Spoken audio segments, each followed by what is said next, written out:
I just let Mr. Wild go. He's wondering if I need anything from him. I don't. Here comes Annie. She says, how about scratches? I thought I would bring you guys through a little bit of mocha training, actually, without yoga.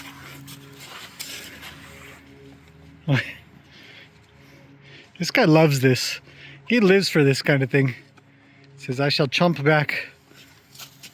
But pretty soon she's going to turn around and tell him where to go if he starts getting any nibblier. Let's see what happens here.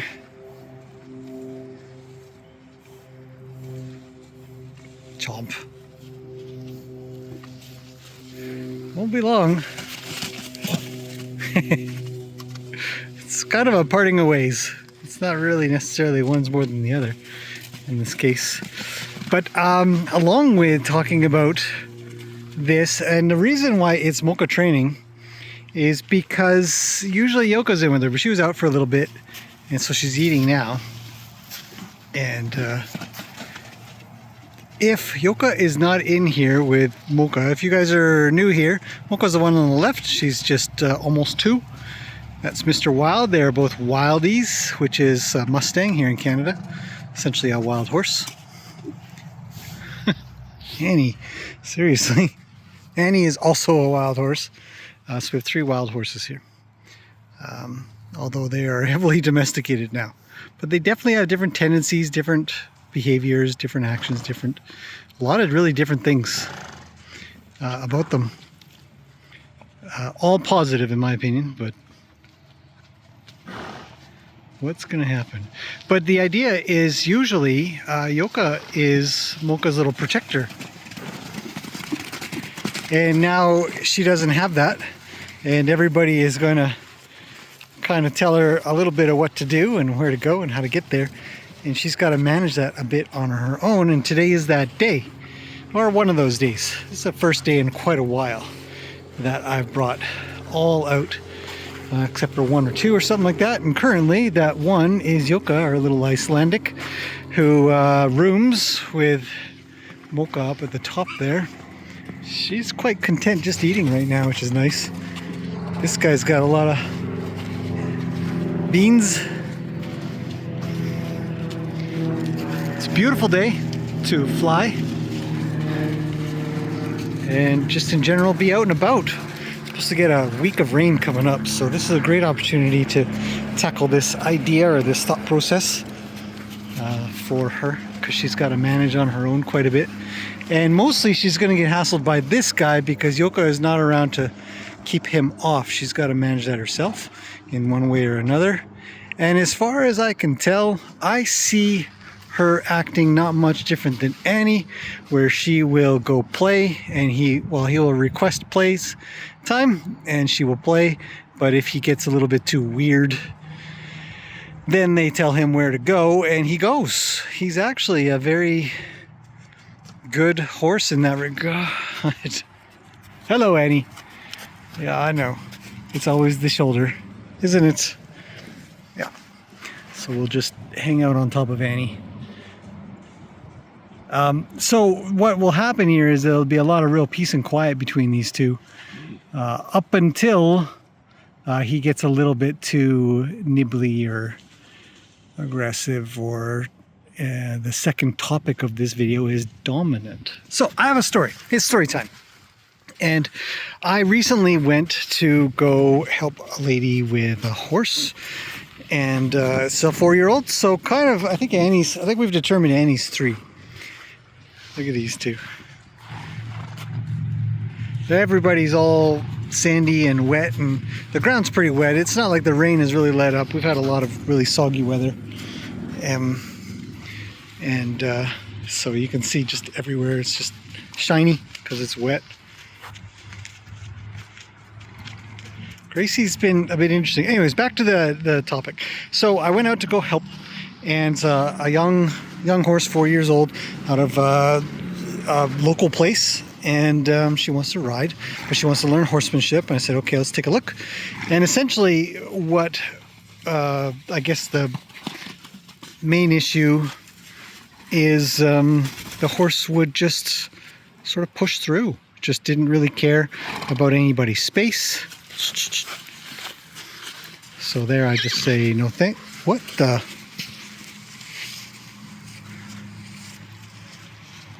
She was a little chirpy there. Says, hello Luke, want to be friends? He says a little bit.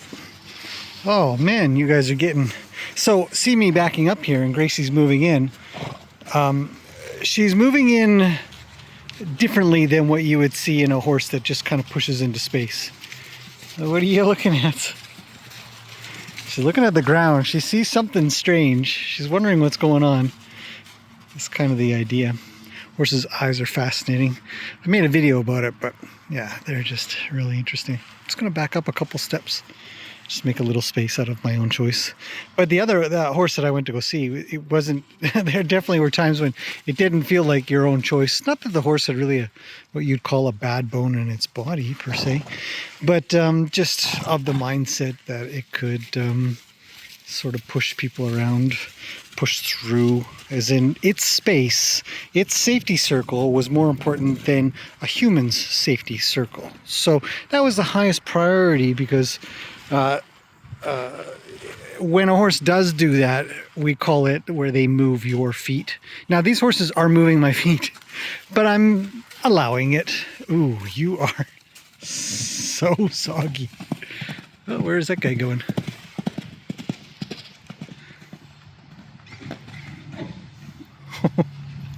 What a goof. Oh, he's trying to be dominant a little bit, but at the same time he'll then just stand there and say, okay, somebody please rub on my bum and give me a squishy scratch and pay attention to me. And so that behavior is interesting. I see it a little bit different. This behavior is not dominant. There's a lot of requests coming from Gracie because she knows that I'll probably do some kind of scratching somewhere. I don't know where she needs. Where do you need? Top of head? Yes, ma'am. I'm on it. Yeah, this is not dominant. This is good partnership, good friendship. There's trust both ways. She knows I'm not going to poke her eyeball out, and I know she's not going to do anything too crazy. I've tucked my nails in, but they're just kind of there to provide a little bit of abrasion, I guess you could say. She's got Annie coming over, so it's kind of a distraction. I'm going to step back. See, she comes in. That's not dominant at all. Well, the reason the dominance question comes up is because this horse, when I said no, and I raise and I get big, the horse would never do that. That wasn't even a concept in this horse's mind. Just take a step back and have a pause and think about what they're doing and whether or not the space is available to take. This horse just said, nah, I don't care. I'm just going to continue to push through. And so when I was practicing that,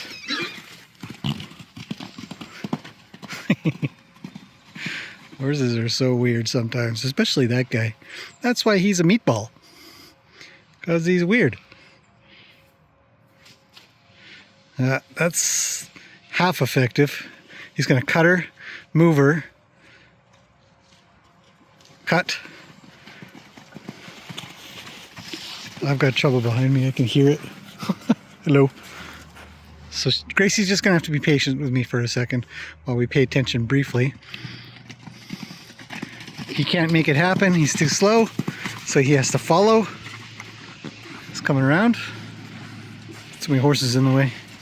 He's still going to try, but she's gone over to Annie. He can't get through Annie. Tries again. It's a bit of playtime, a little back and forth. Now he says, follow me. So she does. It's a good partnership. Hello, Lena. So, a dominant sort of behavior, and the reason why we're kind of getting to this is because I was asked if I was being dominant by simply saying, don't come in my space. Look at him. That's a nice sidekick. He totally missed her. But he says, get going and then cut. He could kick her. He doesn't. He's moving her. She reacts and he's leaving. He's noisy. He says, okay, touch. She says, oh, if I have to. Weirdo. He loves it. It makes him happy. It's a bit of a dominant behavior, but there's a balance there. Okay. So, I'm in the middle of something, Lena. So, when I went to go block or stop this horse, in the beginning, for the first maybe 5-10 minutes, the horse was just frustrated, would try to make its way around. It was kind of fine. And then it came to a point where I could tell that there was some serious frustration sort of building up. And I said, in about 10 seconds or so, your horse is going to rear up. And that is a very common behavior of a horse that wants to have dominion over a space. So they will rear up and try to, my goodness, and try to make space. So most humans don't feel very comfortable with that. They get very uncomfortable with it, in fact, because it is scary. And so my move was just to be as quiet as I could, not to place any more pressure on that poor horse than required to keep my space safe. So my circle, my safety circle, we've talked about that in past videos. Whew. Hello, Roni. Can you please take care of Lena for me? Thanks. You're such a good boy. And so with my safety circle protected by me, this horse just continued to the next 10-15 minutes to sort of rear up and be concerned and worried. And oh, he's got her in the corner. He just wants to play. If she doesn't kick him, I'd be surprised. He's aware. And all this arena, and these two are just up in 10 by 10 square of space, goofing off. So, with the idea that I wasn't going to give up my space or let the horse pass, and it was a big area, it's not a small area, it's no trapped location, it's not in a stall, something silly like that. We were way out in the open, so if we needed to move around, and she would rear up and kind of go a little bit backwards and left and right until, yeah, like I said, 10-15 minutes passes by, and she finally just says, oh, I guess this technique's not going to work with you. And it probably has worked in the past with other people, if she's needed to get that far. And then she stopped. She just stopped, and she turned into what you see with all these horses here, where they're just like, I guess I'll just wait and be patient.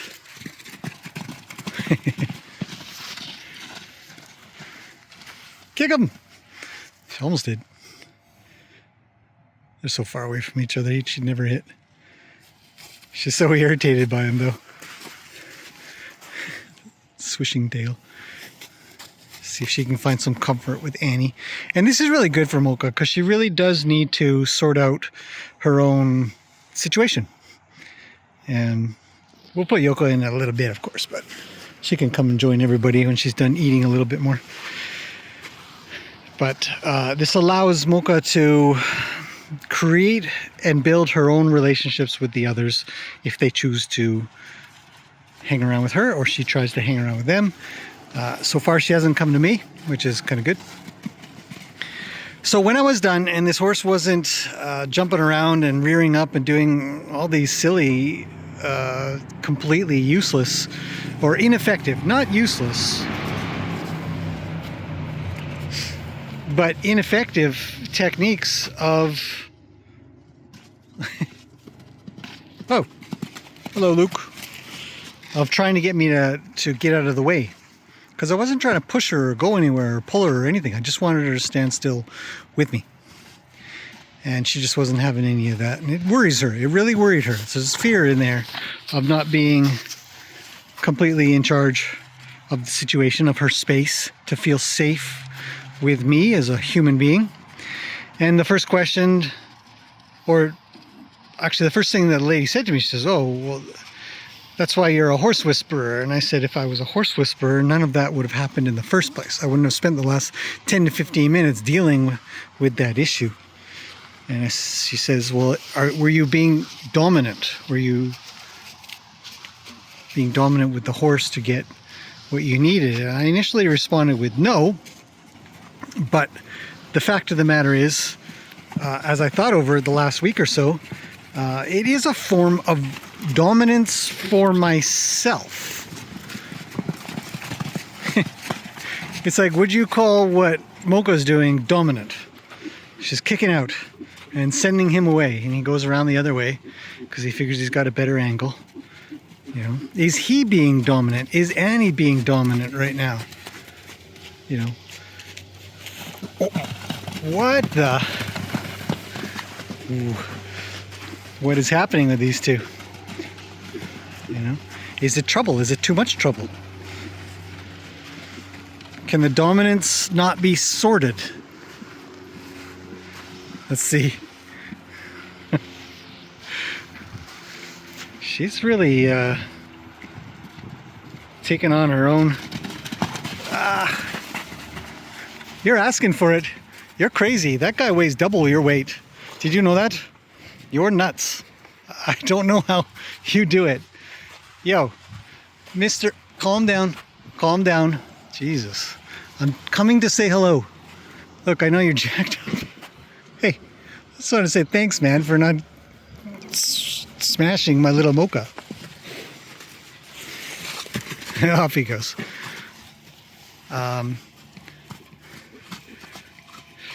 I do believe that in this case, he would like to have control over the space. Now, he's not going to get it with Roni around, because Roni has got control of the space mostly. And there's a side of it where it's frustration. Hello, Annie. Always the left side, eh? Why is it always the left side?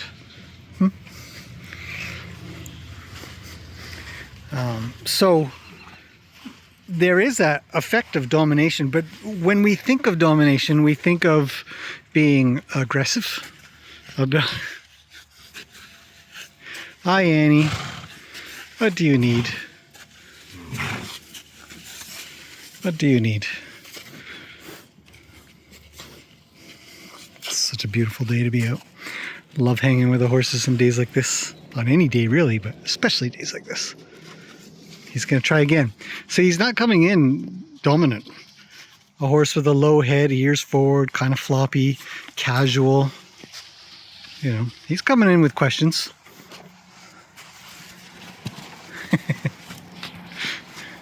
Luke gets sent. He says, I don't want to be chewed on. There's no survival need happening at the moment. Oh, see, Yoka's come out. She's ready to come play. Hello, Annie. Oh, Gracie. I think I'll just back up and get out of the way. So, while I initially responded with, no, I don't think I'm being dominant, because I didn't once try to push the horse in a direction. I didn't once have any kind of stick or anything that would sort of place undue pressure. There are deer out there somewhere on her. And so my brain went to, no, I don't think I'm being dominant. I'm not trying to own her. I'm not trying to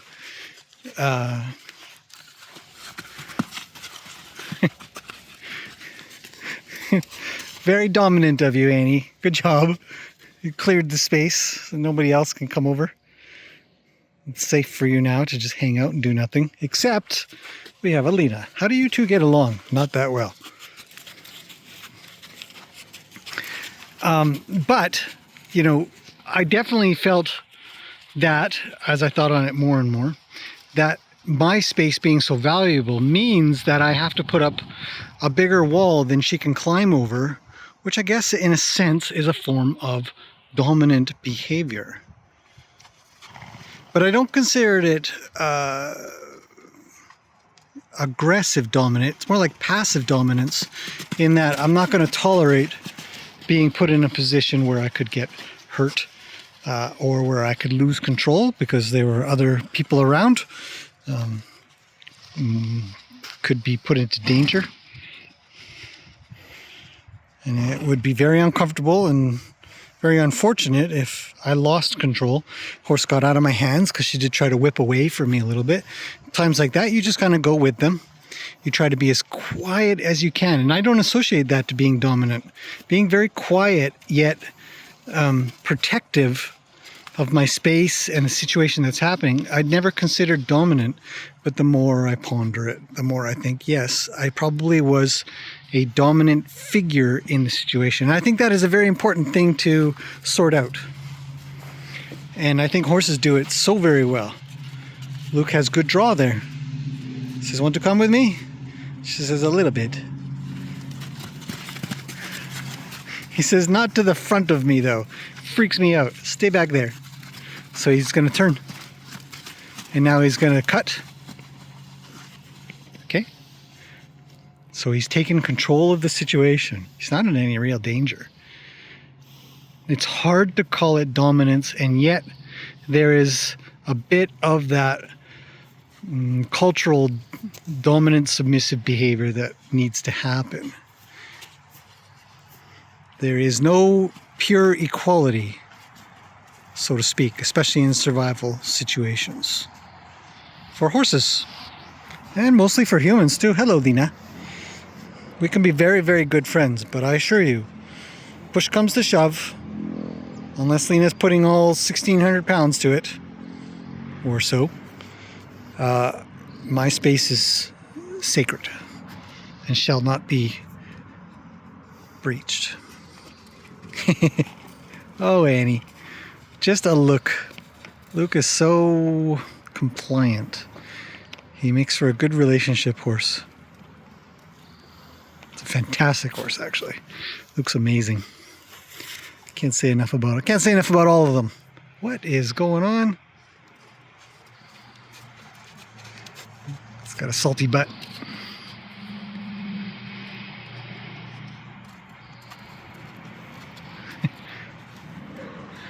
Hi, buddy. Still Lena here. Nobody on the other side. So that's kind of my discussion about dominance, and it does appear as if Mocha is doing quite well on her own. She's staying in and amongst the herd. She's got some confidence. She's showing... Lena, just leave her be. I'm going to come on this side of Lena. Now, I trust Lena is not going to push through me to try to deal with Luke and Mocha, right? So I'd say, I'm here. That's an interesting sidestep. Watch Luke. He's chasing. He's going to cut. He's hoping he'll have some draw. She'll come to him. She doesn't. He says, hey.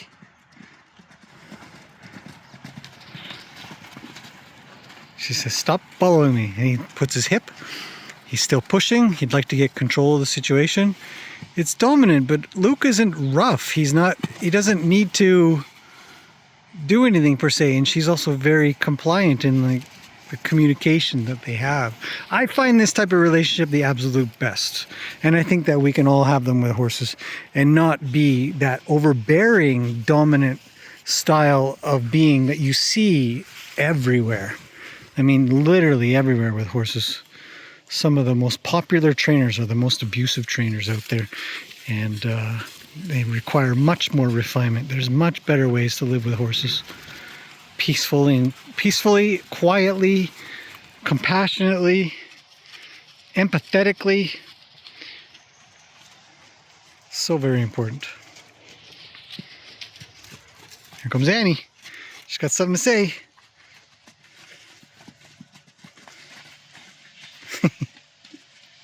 She's working. Last couple times she's come out of here, she really worked herself up.